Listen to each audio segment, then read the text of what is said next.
This presentation is on listening and speaking, and the goal is to hopefully address these following questions throughout the presentation. So what does the research tell us about the relationships between ELL's oral language development, vocabulary development, literacy development, and educational achievement, so how these are all connected? How can an understanding of ELL's listening and speaking strengths and needs inform a teacher's choices for instructional approaches and methods in a classroom? How can state, college, and career readiness standards and the English language proficiency standards from WIDA and individual states guide listening and speaking instruction? So just how do we include all of these different standards to then guide our instruction? How can teachers promote oral language use in the classroom as a foundation for ELL's literacy development and academic achievement? And how can teachers promote development of higher levels of oral language proficiency in ELLs?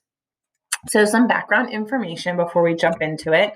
Of the four traditional languages, language skills, listening is the one we use most frequently. So the question then here is, which is the second? And that would be reading. So listening and reading, once considered passive processes, are now found to be active.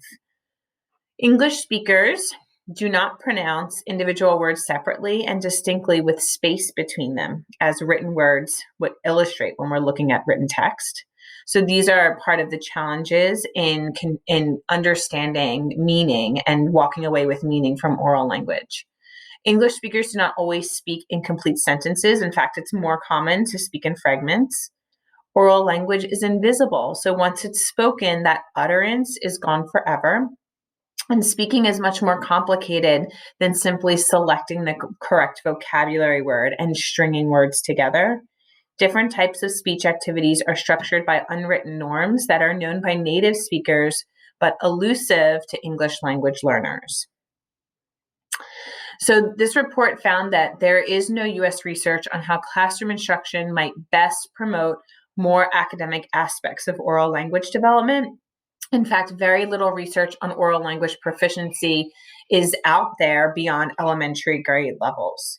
So the literature on oral language development is obviously very small, but we know it takes time for ELLs to develop oral English proficiency, and they need some English proficiency before interaction with native speakers is beneficial. So they can't just be thrown into a situation and hope that this interaction between an ELL and an English speaker is going to be successful. They need to have some foundation, some proficiency before having conversations and interactions with oral language can be beneficial.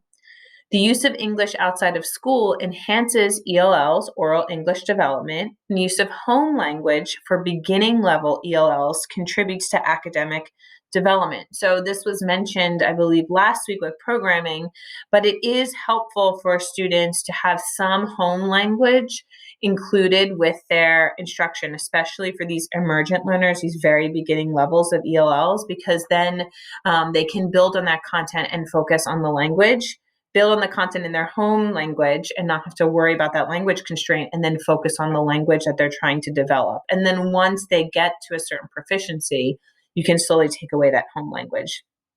Oral language proficiency tests fail to capture the full oral language proficiency of bilingual students. So like we've mentioned time and time again, these proficiency tests are not foolproof.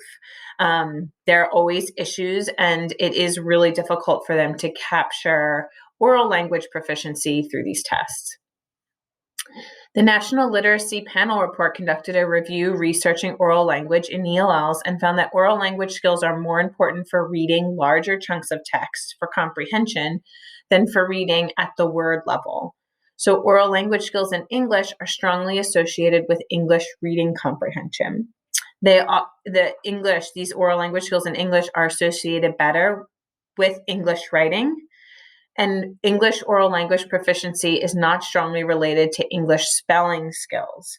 So for a number of reasons, if you think to even just all of the different rules that we have for spelling, and they don't strongly relate to one another.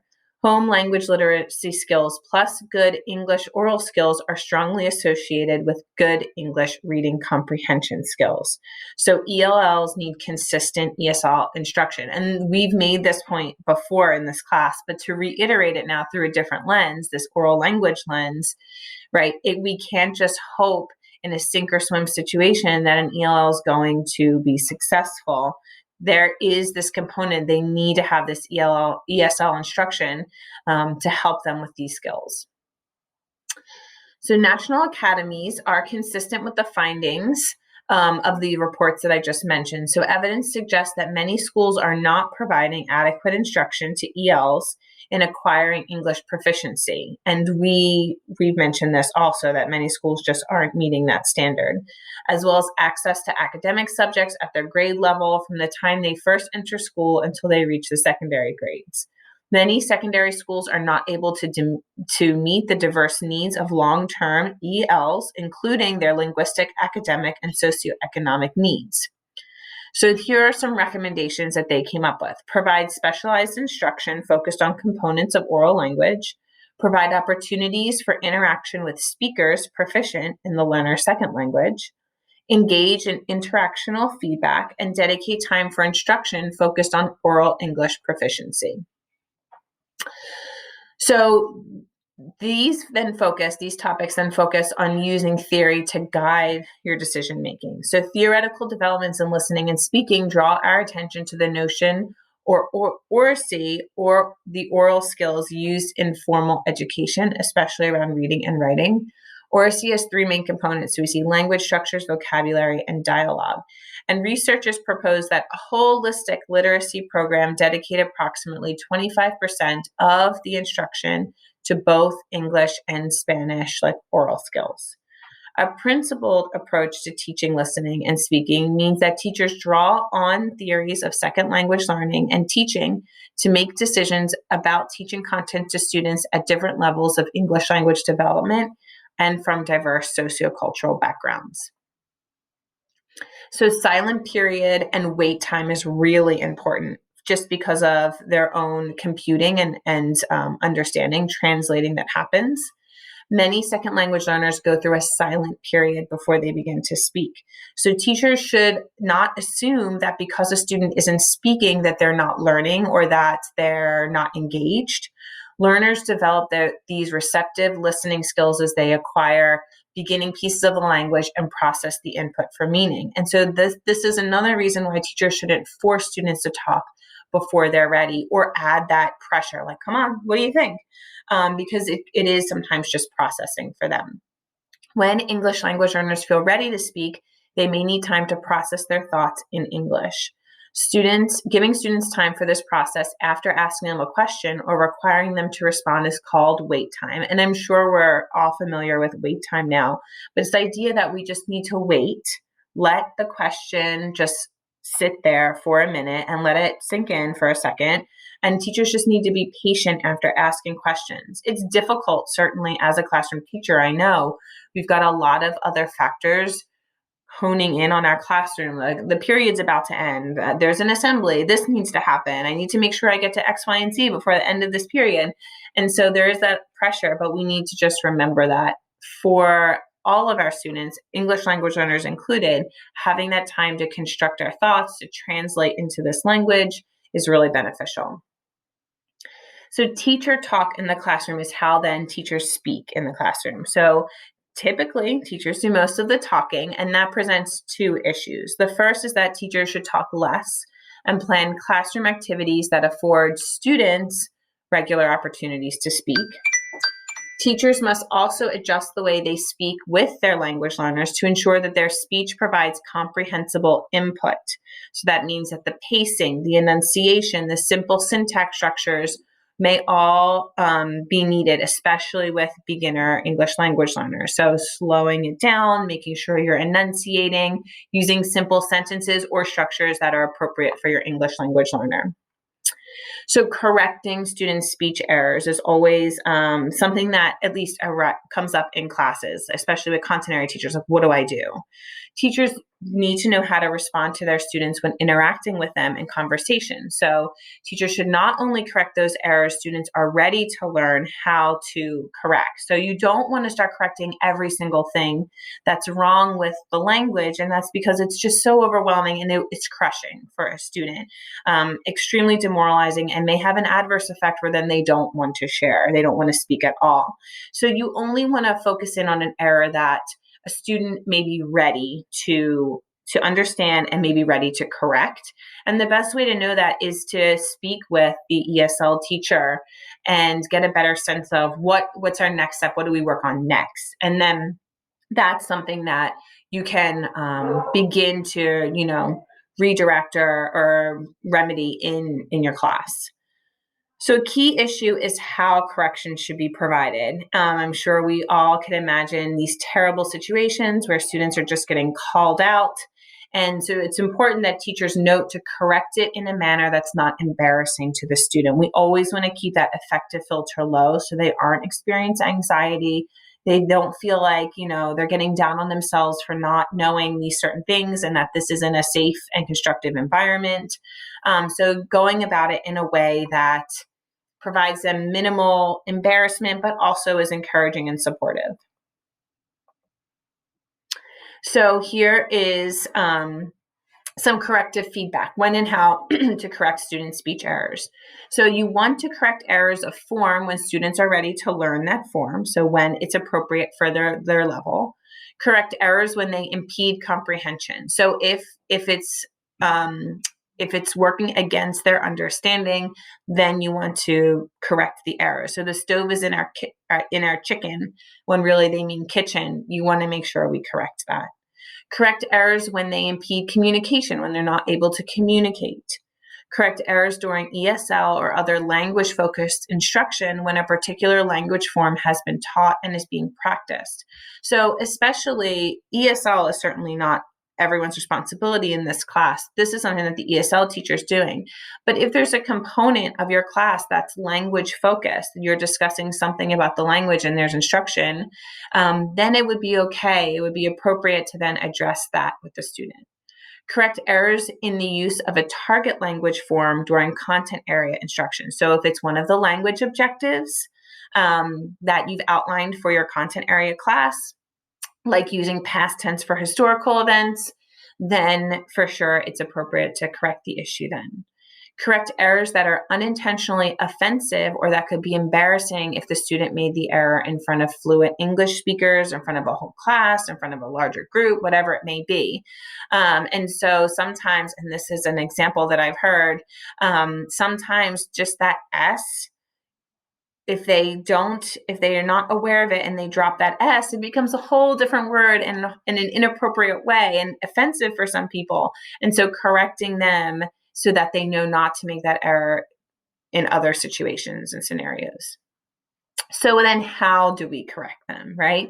How do I go about this in a way that's positive and supportive and isn't embarrassing to them? Provide implicit corrections through recasts by responding naturally, but in a manner that models the correct form. So if the student says, my mom, she buy me shirt red, you could then repeat it, but in the correct form. Your mom bought you a red shirt. Very nice. My husband bought me a blue jacket. So you're repeating exactly the information that they've given you in the correct format, and then reiterating it again with your own example. And then that's meant to reiterate that structure. You want to provide explicit corrections in a manner that does not embarrass or ridicule the student. So I think you mean that your stove is in your kitchen. Is that what you meant? So just asking or turning it on them, like, I think you might have meant this. Is this what you think you meant? And then prompt for corrections with gentle reminders of past instruction. So if you've already discussed one of these before, you could then remind them of this conversation and gently prompt them to correct it.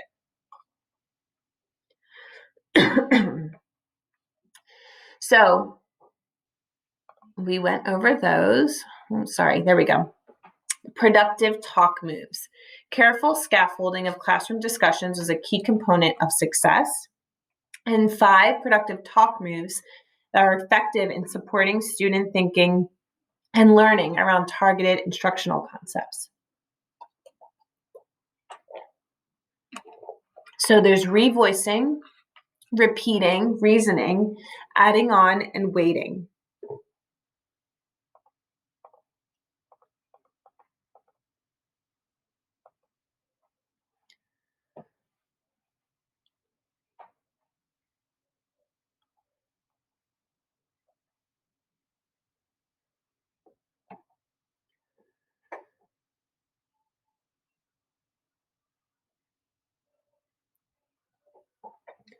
There are 3 productive talk formats teachers use to configure classroom interactions for instruction, and that's whole class discussions, small group discussions, and partner talk. So vocabulary development. Lexical knowledge is one of the more critical features that students of a language must develop. It is not possible to teach thousands of words directly. So teachers have to engage students in the right kinds of oral language activities, written text to support their vocabulary instruction. Proponents of direct vocabulary instruction will argue that instruction should focus on tier 2 words, but there are 6 steps for teaching new vocabulary words, TLLs. Provide a description, an explanation, or an example of the new term. Ask students to restate the description in their own words. Ask students to construct a picture, a symbol, or some sort of graphic or image representing the term. Engage students periodically in activities that help them aid to their knowledge of the terms. Periodically ask students to discuss the terms with one another, and involve students periodically in games that allow them to play with the terms. So we know that there are standards for speaking and listening. So Common Core has been adopted by nearly all states, and they include specific standards for speaking and listening as part of the English Language Arts standards. These standards are geared toward native English speakers and not English language learners, which can add make it more complicated and add another level of challenge for the classroom teacher. But there are the WIDA standards and Pennsylvania state standards that are also included. The WIDA standards, I would argue, are the standards you should be considering, especially for your English language learners. Although you're going to have your content area standards, and those need to be addressed. When you're thinking of language and the language objectives you're creating for your class, you definitely want to use those WIDA standards. So promoting oral language development. So there are strategies and effective activities to promote these listening skills. Students must receive comprehensible input through listening in the context of meaningful interaction. So they understand information by listening when there's meaningful interaction. So there's the total physical response, and that's a method in which the teacher models the action and gives the command, and then students understand what they have to do in a very low stress environment. There's the listening comprehension tasks, and this requires students to listen to some sort of spoken language and then complete the task. And then there's listening centers that are designated places within the classrooms. So sociocultural theories emphasize the need for students to have opportunities to speak with scaffolding as needed in order to learn to speak in a manner that others can understand. So there are oral retellings, explanations students give in their own words about something that they heard or something they read, something that if you're doing a lab in science, something that they experienced. Song and chants, which make the text more memorable. Oral presentations, as simple and as formal as show and tell. That's an opportunity for an ELL to share and to speak. And then small group projects may also include an informal presentation to offer language learners to speak. So there are strategies for classroom interaction. There's cooperative learning, think, pair, share, roundtable, concentric circles, numbered heads together, role play, all of what am I, class discussions. You can Google any of these. I haven't used all of them in my class, but many of these are common activities now in classrooms. So how do we assess it then? The only way to effectively assess ELL's oral language proficiency is to talk with them and listen to them while they're talking. Teachers will likely need to sit down one-on-one with each student and give him or her a task that requires oral language use. Picture cards are one of the most common assessment types for oral language. So if you're outlining this as one of your language objectives, you want to be sure that you've included some way of assessing that, or assessing whatever that language skill is. And if it happens to be oral language, then making sure you're allowing yourself time to either listen or to have them talk, whatever the standard might be. Another way is to read a book together and then have the student retell the story. And then there's the student oral language observation matrix, which focuses on 5 different aspects of a student's language proficiency: comprehension, fluency, vocabulary, pronunciation, and grammar. And that's it.